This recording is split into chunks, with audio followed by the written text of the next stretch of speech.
O Brasil registrou 28 mil homicídios no primeiro semestre desse ano. Caminhamos assim para repetir as 60 mil mortes ocorridas em 2016. A violência e a criminalidade avançam sobre todas as cidades, pequenas ou grandes. E a população, ao julgar por todas as pesquisas, defende o fim do desarmamento. Cidadania recebe Tiago Ivo Odon, consultor legislativo do Senado Federal e autor de um estudo que conclui: a estrutura de segurança pública e o arranjo institucional do país praticamente anularam os efeitos ameaçados pela política de desarmamento. Tiago, obrigado pela presença no programa. Tudo bom? Tudo bem. O seu estudo diz aqui que 78% dos brasileiros, segundo uma pesquisa do Datafolha, acreditam que quanto mais armas em circulação, mais mortes ocorrerão. Isso parece uma dedução lógica, mas cientificamente isso é correto? Se você usar esse tipo de resultado para algum fim prático, mudar uma política, elaborar uma lei, é uma falácia lógica, ela não leva a nada, porque o maior volume de uma coisa, obviamente, vai aumentar a probabilidade de eventos relacionados àquela coisa. Se você tem mais armas em circulação, a probabilidade de você gerar mais incidentes com essa arma é maior. Se você tem mais carros na rua, a probabilidade de ter mais acidentes de trânsito é maior, mais infrações de trânsito é maior. Quer dizer, é um tipo de raciocínio e de resultado de uma pesquisa que não traz grandes utilidade para a elaboração de política pública.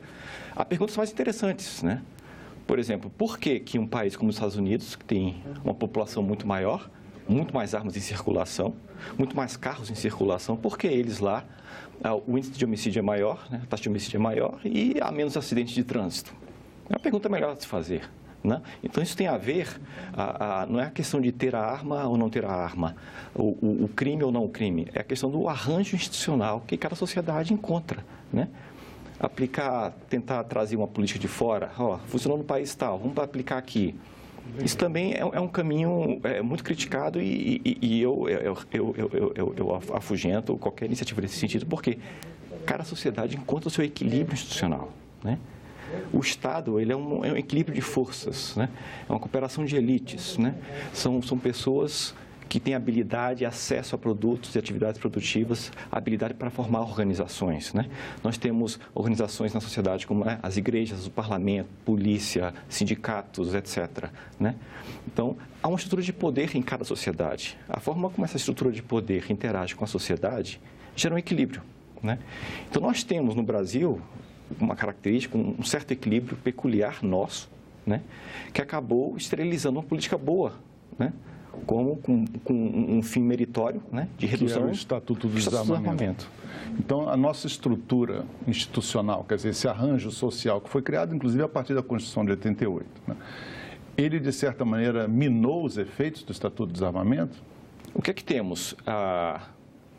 É uma coisa interessante isso, porque os custos sociais no Brasil, que eu chamo de custo de transação, das pessoas fazerem trocas entre si, Você sair para um restaurante, você comprar um bem, contratar um serviço, você contratar uma empregada doméstica, Esses custos de transação no Brasil são muito altos, porque às vezes você vai numa loja, compra um produto, ele está com um problema, está defeituoso, você precisa o quê? Apelar para um terceiro para resolver o seu problema, o tribunal. Então, para isso resolver, o tribunal tem que ser rápido, não pode ser moroso. Se acontece um crime, você precisa da polícia. A polícia tem que ser eficiente, ela tem que resolver, tem que dar solução, Mas se você tem tribunais morosos, uma polícia ineficiente, O índice de resolução de homicídios no Brasil é muito baixo, Se você tem prisões lotadas, tudo isso eleva o custo de vida na sociedade, São coisas do nosso país, Então, a pergunta que tem que se fazer, uma pergunta boa para se fazer é: até que ponto os benefícios superam os custos de se morar no Brasil, Isso leva a outra pergunta. Os free riders, é uma expressão que os economistas gostam, Aquelas pessoas oportunistas, os espíritos livres, as pessoas que, poxa, vale a pena romper o contrato social, eu romper, desobedecer à lei, e cometer um crime? Um crime ninguém vai ver. Vou cometer um crimezinho aqui. O cara que decide correr o risco. Correr o risco, vale a pena correr o risco, Quer dizer... Aqui no Brasil isso é mais incentivado por essas razões que você citou, pela justiça ser morosa. Ser morosa, as pessoas são lotadas, da polícia. Rotatividade de presos tem que entrar e tem que sair, Os tribunais estão criando mecanismos de compensar a crise penitenciária, audiências de custódia. A polícia vê aquilo ali, poxa, eu estou prendendo, estão soltando, né? Então, são todos custos de transação que estão aqui na sociedade, que as pessoas olham, poxa, vale a pena, eu estou tirando mais benefício de viver nessa sociedade, eu estou ganhando com a obediência ao sistema ou não estou, né? Então, isso tudo é um equilíbrio socioinstitucional que vige, né? Que temos que olhar para tudo isso, esses elementos, né? E olhar e ver qual é o impacto disso numa política de desarmamento civil, né? Outra coisa, uma coisa que vários estudos apontam, se um bem é muito disponível, está no mercado, está à disposição, a quantidade é muito grande, o preço é muito acessível, você tentar regular aquilo é muito difícil, como as armas, né? As armas, o acesso é muito fácil, os preços são muito acessíveis, né? Temos aí fronteiras abertas, uma indústria gigantesca de produção de armas? De produção de armas, de segurança privada, organizações policiais que estão aumentando em número, né? Hoje nós temos as guardas municipais estão se transformando em verdadeiras polícias municipais, né? Tudo isso aquece o mercado de armas. Você tira uma demanda de um segmento da sociedade, um cidadão comum não pode ter, ok. O civil não pode ter, mas ao mesmo tempo, aumenta e aquece o mercado da outra ponta, porque tem vigilantes, empresas de segurança privada, agora as novas organizações municipais, né? As guardas municipais agora com acesso à arma, fazendo trabalhos de polícia, né? Que vão aquecer o mercado, né? Então, nós temos o quê? CPIs, aí a CPI da Câmara dos Deputados mostrou rastreou armas, né? A CPI que teve em 2006, mostrou a maior parte vem de lojas, são desviadas de lojas, da segurança privada, e às vezes até das forças policiais, do Exército, inclusive, né? As armas usadas em crimes. Em crimes, né? Então, você vê, se tira de um segmento o acesso ao mercado legal de armas. O cidadão comum se retira. Mas, ao mesmo tempo, tem outros segmentos, segurança privada, guardas municipais, etc., que estão aquecendo o mercado, demandando, comprando munições, né? Os gráficos são... A indústria de segurança privada é explosiva, né? Você até cita no seu estudo que em 1989, um ano depois da Constituição, você tinha 903 empresas de segurança privada no Brasil. Em 2015, 16 anos depois, 3.551 empresas, com 582 mil armas e 122 milhões de munições. Os números impressionam. É um número que impressiona realmente, né? É um mercado hoje que movimenta mais de 50 bilhões de reais, né? E outra coisa interessante, por exemplo, se você corta o acesso do cidadão comum à arma, ao mercado legal, né? Os serviços de segurança privada vão ser mais demandados, né? Isso dá vantagem competitiva ao policial, que ele é treinado pelo Estado, a sociedade investiu nele, mas ele tem uma vantagem competitiva para explorar esse mercado da segurança privada. Ele passa a ser uma mão de obra cobiçada. Cobiçada. Então, tem vários deles envolvidos nesse mercado, né? Tanto que uma das razões de esse aumento, esse pulo que teve no número de morte de policiais atuando em serviço no Brasil e atuando em folga, principalmente em folga. Morrem mais policiais em folga no Brasil do que em serviço. Sim. Nós temos até um infográfico sobre isso, que é o nosso infográfico. Vamos começar pela primeira informação aqui, que é a guerra civil que o Brasil enfrenta, né? Nesse período curto de anos que nós temos ali, o Brasil teve 279 mil homicídios. Claro que não são todos por arma de fogo, mas a grande maioria. E na guerra da Síria, que é um conflito armado com vários países envolvidos, inclusive militar, 256 mil mortes. Quer dizer, esses números falam por si. O Brasil vive, de fato, uma guerra civil não declarada. Não declarada, uma guerra civil silenciosa. Isso tudo relacionado ao nosso, a nossa realidade institucional, né? Quer dizer, o custo de oportunidade de uma pessoa cometer um crime no Brasil, cometer um homicídio, né? Ele é baixo. Porque, segundo dados da Associação Criminalística Brasileira, quer dizer, a taxa de resolução de homicídios no Brasil varia nacional de 5% a 8%. 5% a 8%, exatamente. Dizer, nos Estados Unidos, 65%, 90% no Reino Unido, 80% na França. Então, a polícia no Brasil, ela tem que lidar com um número muito maior de crimes e ainda tem uma taxa de resolução muito baixa. Muito baixa. Quer dizer, a polícia acaba se tornando seletiva, né? Quer dizer, a produtividade é muito baixa da polícia. Quer dizer, o que você reduz o custo de oportunidade para qualquer pessoa.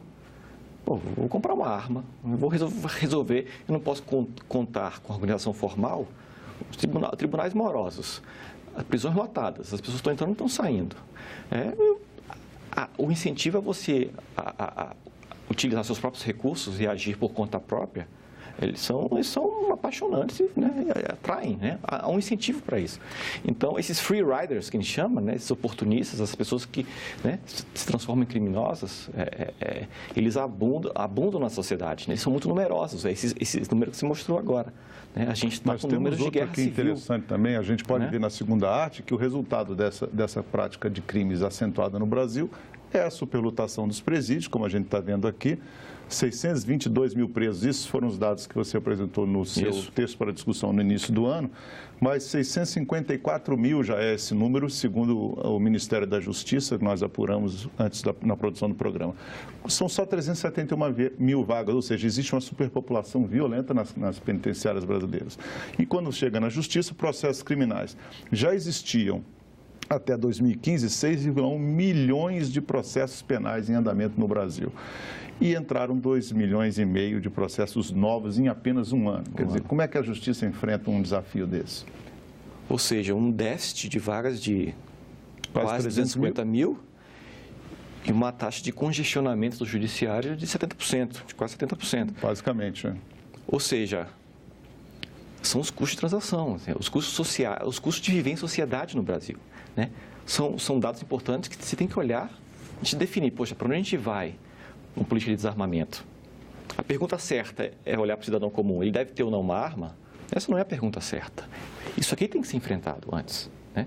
Porque é uma sociedade que está produzindo muitos free riders. O custo de oportunidade para o crime está caindo para as pessoas. Aí temos números de guerra civil. Está valendo a pena. O risco de ser pego é baixíssimo, né?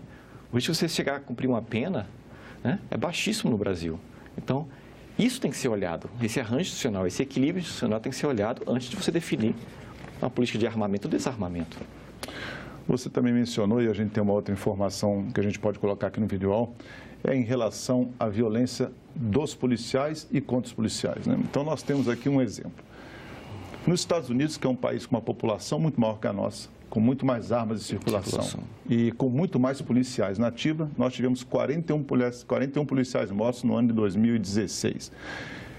10 vezes mais policiais mortos no Brasil e a maior parte deles, como você já citou, inclusive, policiais mortos fora de serviço. Fora de serviço. Então, é vingança ou eles estão envolvidos, às vezes, em segurança privada, como você citou, né?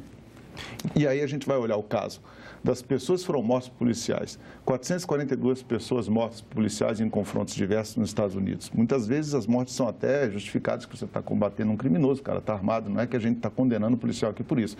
Mas quando você vê que no Brasil tem 10 vezes mais, é um número realmente assustador, né? Assustador, é chocante. E isso leva a gente pensar sobre a estrutura de incentivos circulando na sociedade, né? O número de policiais mortos em folga no Brasil é quase 3 vezes o número de policiais mortos em serviço. E a expansão da indústria da segurança privada tem a ver com isso, né? Eles estão fazendo seus bicos. Eles, né? Fazem duplo expediente. Duplo expediente, complementando o salário, né? Os estados estão em crise fiscal, né?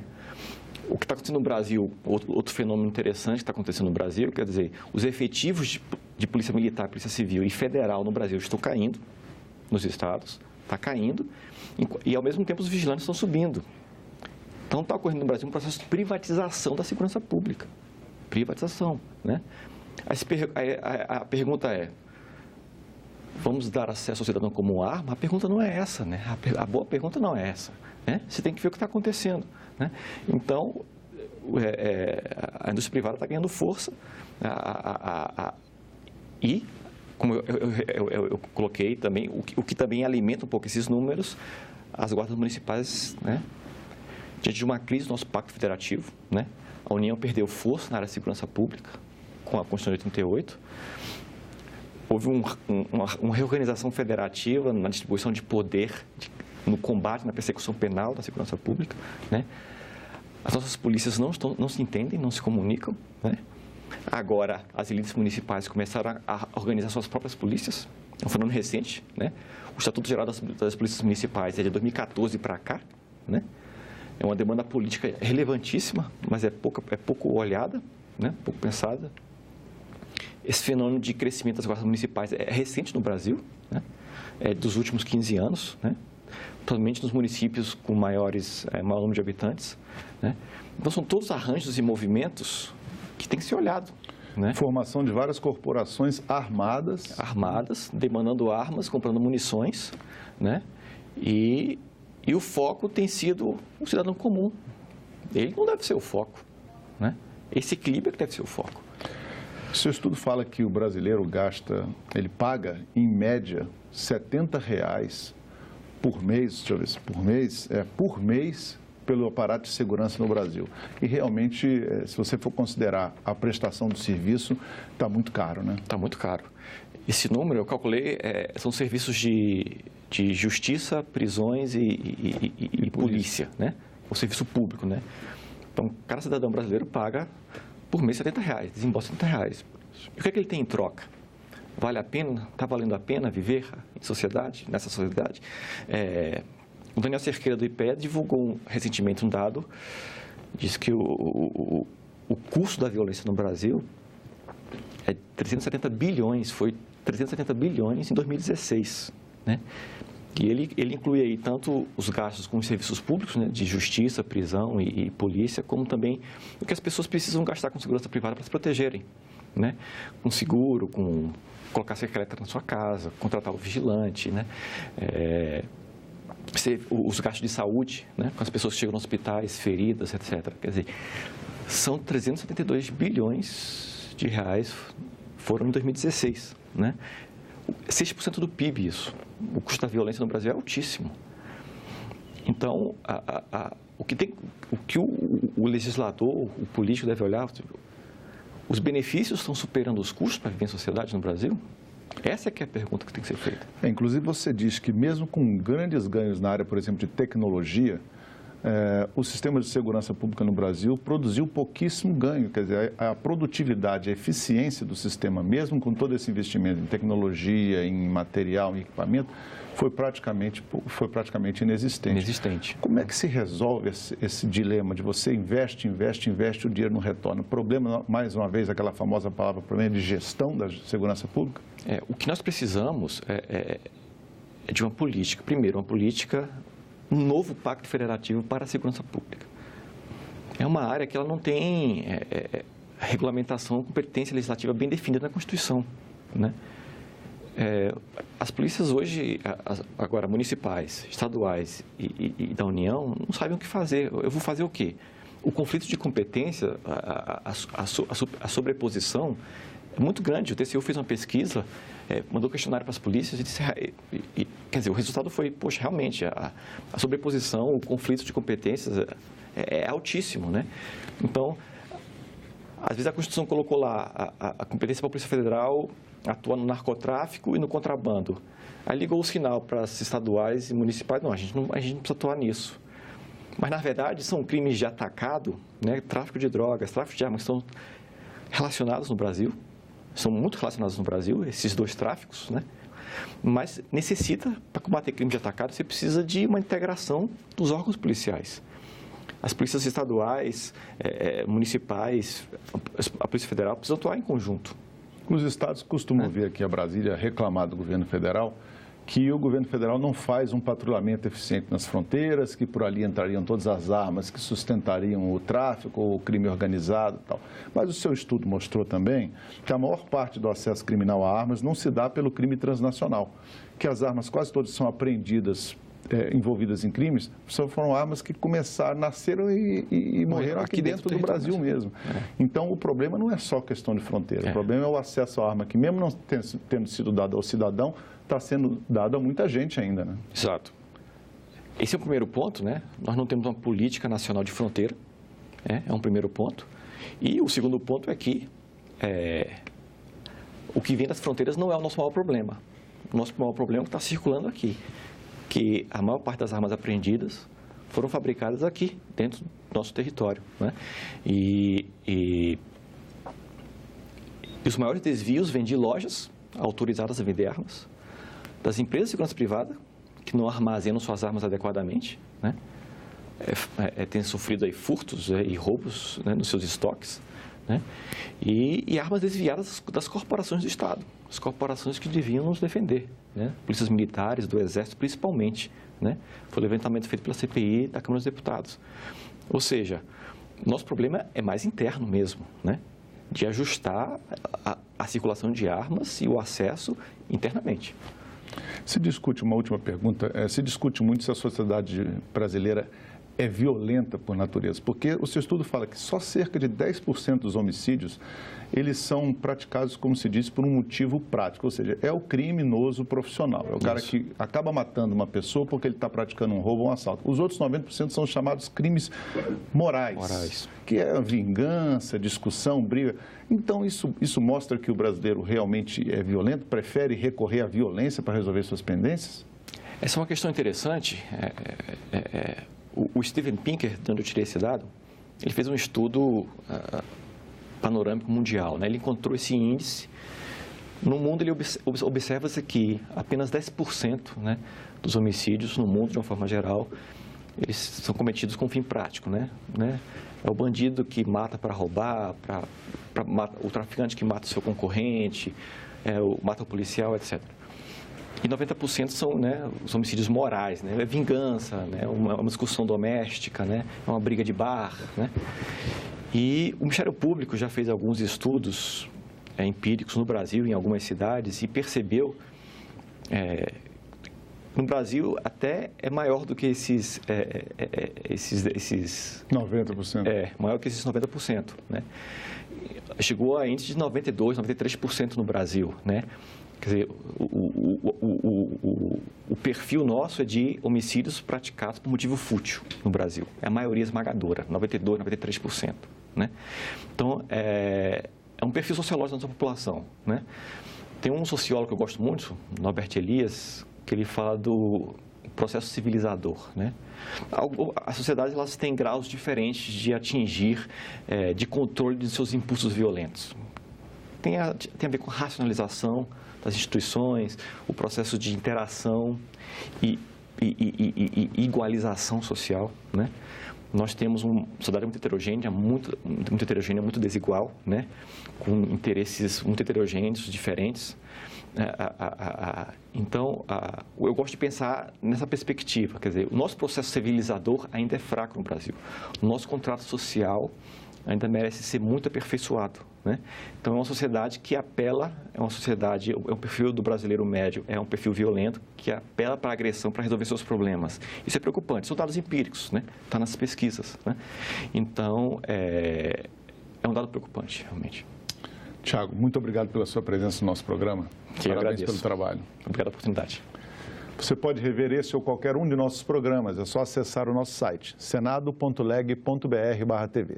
Se você tem alguma sugestão de assunto para o Cidadania, você pode mandar um WhatsApp, 61 999 66 1616. Se preferir telefonar, temos o Alô Senado, que é uma ligação gratuita, 0800 61 2211. Obrigado pela sua atenção e até o próximo Cidadania.